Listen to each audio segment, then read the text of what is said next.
All right, good day, everybody. It is the second day of June. It's Thursday, June the 2nd, 2022. Hope you all are having a great day.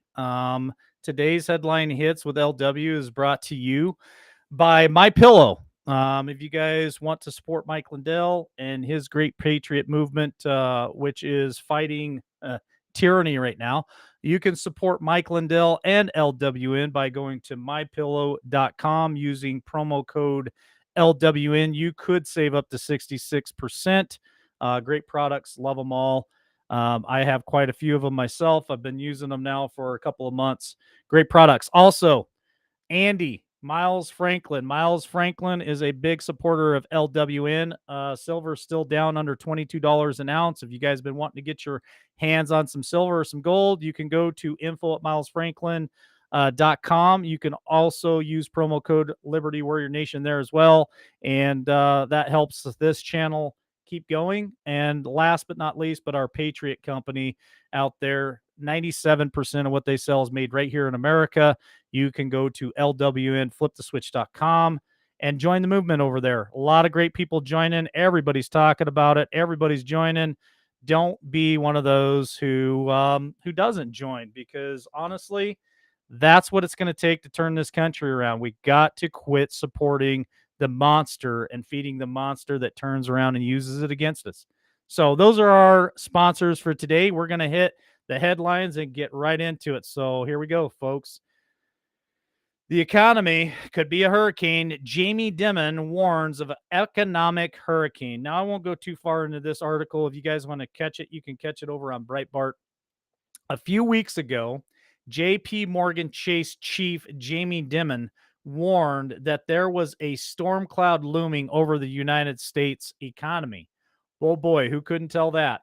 I'm glad this guy could pinpoint that for us. He should be a weatherman. Now he wants to upgrade the storm forecast to a hurricane warning.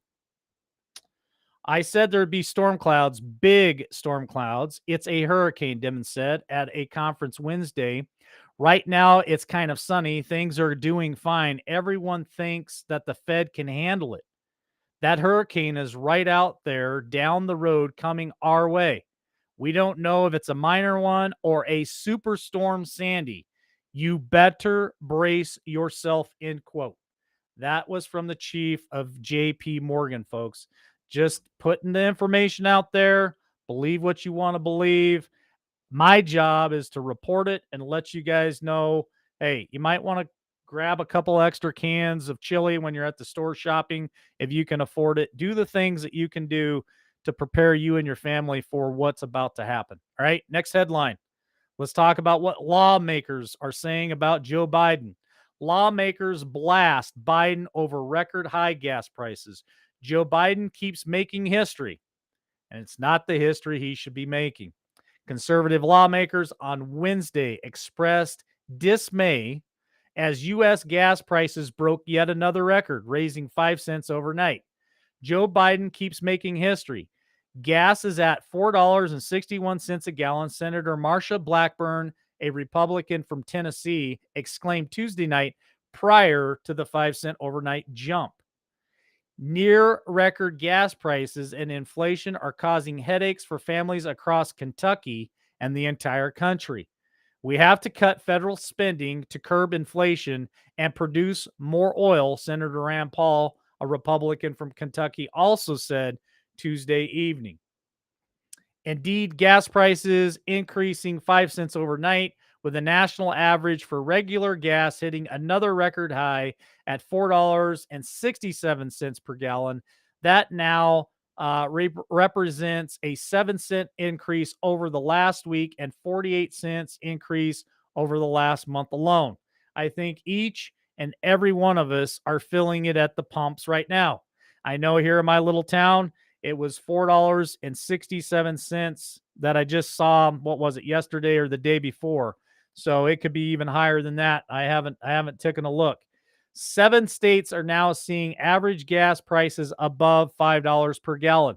Those include Washington at $5.24, Oregon at $5.23, Nevada at $5.33, Alaska at $5.23, Hawaii at $5.44, and California at $6.19, and Illinois is at 5.13. Now, OPEC, um, uh, Brent crude, and some of the other markers out there, benchmarks. Crude now is at 15.92 a barrel and 16.83 a barrel. Just to let you guys know, more is coming our direction. More of the high gas prices. They are predicting diesel to be $10 to $11 a gallon by this summer. That is one forecast that I've seen. Gas prices rise 5 cents overnight to record high of $4.67 a gallon. Gas prices increased 5 cents into Wednesday morning and topped a record high of $4.67 a gallon, the AAA Delta revealed. As drivers confront with a 50% gas price increase from last year, 18 states are hovering around $5 per gallon. JP Morgan Chase on May 18th raised concerns that the national average gas price could increase to $6 a gallon. California has already exceeded $6 a gallon. The soaring gas prices has fueled Joe Biden's inflation. On Tuesday, Treasury Secretary, listen to this. Oh boy, this fires me up. On Tuesday, Treasury Secretary Janet Yellen admitted during a press interview that she and President had failed to accurately assess that inflation could climb to a 40-year high. Now, I got to pause for right there for just a second. Are you freaking kidding me? You are the Treasury Secretary. You are the supposed president of the United States, and you didn't see this coming? Are you guys blind or just plain stupid? Or is this part of your plan? You had no idea that this could get this bad. Are you serious? Day one, you canceled the XL pipeline. You pulled back all the permits from fracking and from drilling, and you didn't think that this would happen. Folks, the day that Donald Trump comes back in the office, I hope that he looks at this lady and says, "You're fired." All right, next headline. Sorry, folks. I know I'm yelling in the mic, but this stuff pisses me off. RNC video details Joe Biden's intimate involvement in corrupt family business. Now, I've already reported on this at least once prior in the last month or two, but I want to bring this to your attention again. The Republican National Committee on Wednesday released a video exclusively to Breitbart News detailing President Joe Biden's involvement in Hunter Biden's family business scheme. While Joe Biden has claimed at least, remember, we put this out there, at least 7 times to have no knowledge of his family's corrupt dealings, the president has indefinitely played a role in Biden's family business at least 12 times over 6 years. Now, we've showed you proof where he's had meetings with Hunter's business partner at least on one separate occasion, all by himself. And on multiple occasions, I think it was somewhere around 26 or 27 times, Hunter Biden's business partner made it to the White House during the Obama years, during the Obama administration, and had met with staffers from Joe Biden himself. It's all coming out. Text messages from the 2019 on Hunter's laptop from hell revealed that Biden's family payout mechanism, which indicates a collection of 50% of the family's salaries for 30 years. The mechanism could be legal predicates that racketeering charges could be filed against Hunter Biden and the family, for that matter. Here we go. Here's one more out there spewing vomit out of his mouth. George Conway, Trump-led lawyers in a multifaceted conspiracy to, I got to be careful what I say here, but make changes to what happened November of 2020. I'll say it that way. That way we don't get booted out of here. And by the way, folks, if you guys are wondering where last night's video went on YouTube, It is now on Rumble. It's been uploaded on Rumble. It's still on Facebook. It's also up on Frank Speech. So there's places that you guys can go to watch last night's show. It was a really good show. Had a great positive message at the end of it.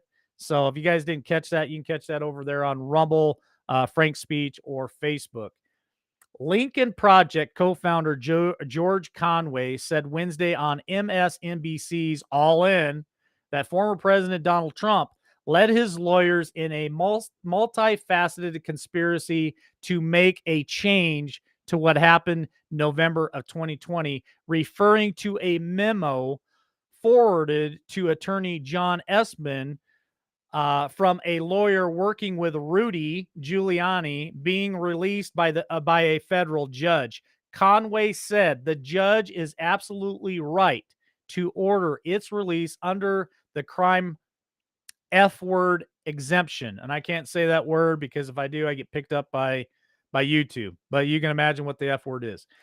It was an attempt to completely make changes to the 2020 man, talking in code really sucks.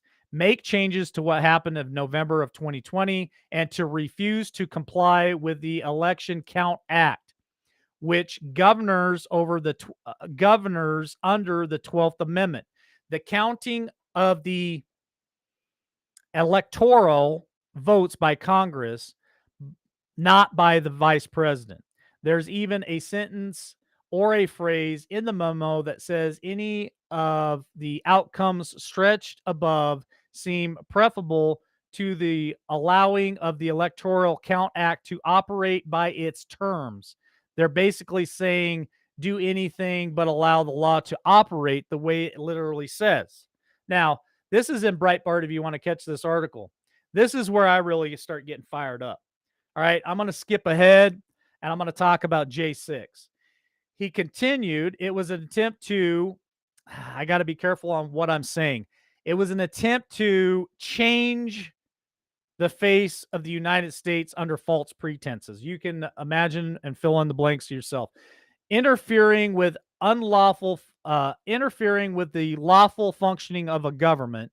It is important to remember that this part of the multifaceted conspiracy to stir the people up. Now, listen to this, stir the people up to make them be wild on J6 and to get them to go up on the Hill and to have their fake electors so they can create a pretense that there's some kind of contest here. Then finally, they get the vice president to violate the law or to swap him out for Grassley and basically have the person refuse to count the electoral votes. Now, this is where I'm going to call them for what they are. All right. Conway added, this was a multifaceted conspiracy to do whatever it took to stop the counting of the electoral votes on J6. That has to be a crime. If that is not a crime, then nothing else is. Okay? This is where LW comes in. If that is a crime, then what we've seen with the 2K Donkeys video and everything that we have seen that is fact and is evidence that has come out with the 2K Donkeys and everything that happened not only on the night of November of 2020, but the weeks following and the months and all that stuff. If this, sir, is a crime on J6, then that happened in November of 2020 is absolutely a crime, and everyone involved should be held accountable. Man, that pisses me off. All right, last article of the day. U.S. Embassy to Vatican celebrates, flies rainbow flag for Pride Month. Now, I'm reading you this because, of course, I have my own opinion. But what I really get pissed off about is the article was actually titled, I don't know what happened to it, Every Knee Shall Bow. Every knee shall bow to the LGBTQIA2 plus partner and community movement. Our government is pushing this.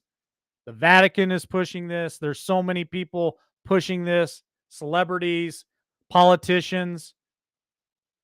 This is where I draw the line in the sand. LW will not bow or kneel before any man, any organization, anything. The only person I will kneel to or bow to is God Himself. You don't like it? Maybe this isn't the channel for you. Rome, the U.S. Embassy to the Holy See began flying the LBGTQ rainbow flag Wednesday and tweeted in celebration of Pride Month and innovation to the Biden administration. This is the second year running in which the U.S. Embassy to the Holy See celebrates Pride Month after Secretary of State Anthony Blinken issued a blanket authorization for U.S. diplomatic outposts around the globe to fly the rainbow flag and on the same flagpole as the U.S. flag, underscoring support for the LGBTQ rights. Now, I started reading this article. If you want to pick it up, you can over in Breitbart. I'm not going to read it any further. You guys can read it. It's got some quotes in there from the Pope. I'm not Catholic, so I don't follow the Pope. Honestly, I just don't care about the Pope, to be honest with you. There's only one Father for me, and that's God. So this is where I draw the line in the sand. I draw the line in the sand with kneeling to one God, but I also I had a conversation before headline hits, and I said, listen, what would Jesus do if he was on earth right now going through the same situation that we're going through right now? Would Jesus be the Jesus that would judge these people and flip the tables, or would Jesus be the Jesus that would accept the LGBTQ community as who they are and love on them? That was my question to the certain person that I was having the conversation with. Their response to me was, Jesus would do both. And I have to agree with the comment. I'm torn by this. I'm not here on this earth. I wasn't planted here to judge people for who they decide to love. In my morals and values, yes, it's wrong. God created Adam and Eve, not Adam and Steve. Thank God for Adam and Eve, because if it was Adam and Steve, there'd only be two people on this earth because you can't procreate. I don't care how bad they try to twist the science to make that happen. It's not going to happen. All right. I believe Jesus would tell them that they're wrong, but he would still love them. That's my belief. You believe it, don't believe it. I think we all have our own beliefs in that whole scenario. I know some of us have family members that fly that flag, and we still have to love them. Even if one of my children were in that camp, I would still love them. Doesn't mean I have to agree with the way they live their life. I know my parents didn't agree with the way I lived my life for many decades. Doesn't mean they didn't love me. Doesn't mean they didn't care for me. What I don't like is the fact that it seems that the Pope and other religious outlets, not just Catholics, but other religious facets, our government, our politicians push this. They promote this. That's where I draw the line in the sand. I don't push it and I don't promote it. That's a choice that you have made. That's your right. It's your choice. I don't judge. I just don't like people pushing it. I think it's wrong. I think it's a sin. I think it's a sin in the Bible. If you don't like it, I'm sorry. That's my belief. You have your own.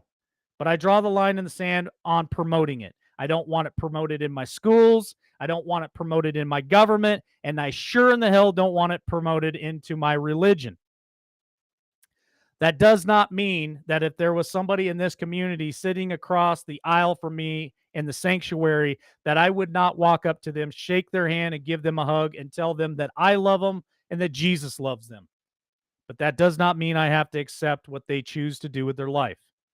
That's where LW draws the line in the sand. That's it for today, folks. That's it for the headline hits. That's it for me for the week. I do plan on coming on here in just a few minutes and doing another Patriot Talk. If you guys want to join us, stay tuned. Do not forget to check out and support Ladies of Liberty tonight. Tammy, the Hammer Nation, Mary Kay, and Scad Warrior. I have no idea what they're going to be talking about tonight, but it is going to be a great episode here at LWN. I want to say thank you to Beth Combs for the super sticker. Much appreciated. Love y'all. Have a great weekend. And I'll see you back here Monday morning for Devotions with LW and Headline Hits Monday. All right. Later, folks.